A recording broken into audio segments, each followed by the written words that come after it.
శిఖండి పాంచాల రాజ్యంలో పుట్టిన తరువాత వాళ్ళు భీష్ముని చావుకై ఆమె పుట్టిందని ఆమెకి విషాన్ని నింపుతారు. అనగా భీష్ముడిపై కోపాన్ని, ద్వేషాన్ని, ఆయన చావుకే ఆమె పుట్టిందన్న కోపాన్ని ఆమెలో మిగులుస్తారు.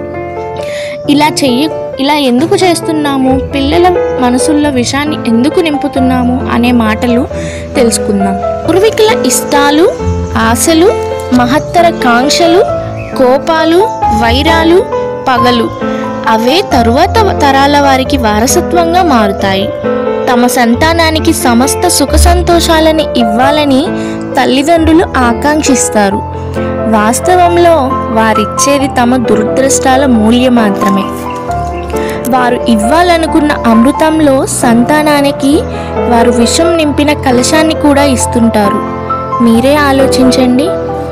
మీ సంతానానికి మీరు ఏమి ఇచ్చారు నేటిదాకా? ఇచ్చుండొచ్చు ప్రేమ, జ్ఞానం, ధనం ఇత్యాదులన్నీ.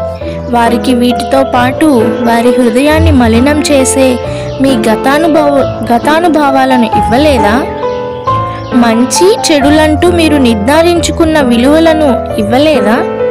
ఒక వ్యక్తికి ఇంకొక వ్యక్తితో, ఒక సమాజానికి వేరొక సమాజంతో, ఒక రాజ్యానికి వేరొక రాజ్యంతో సంఘర్షణ ఇవన్నీ పూర్వభ్రమల ఫలితాలు కావంటారా?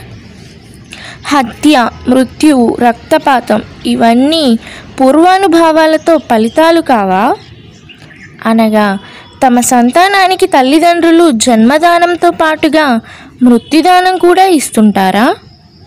ప్రకాశించే ప్రేమతో పాటు ద్వేషం అనే అంధకారాన్ని కూడా ఇస్తుంటారు. అలాగే ఈ అంధకారం మనసులో ఉన్న, ఆలోచనలో ఉన్న లేదా వాస్తవికమే అయినా దానివల్ల కేవలం భయమే ప్రాప్తిస్తుంది. కేవలం భయం. మీరే ఆలోచించండి.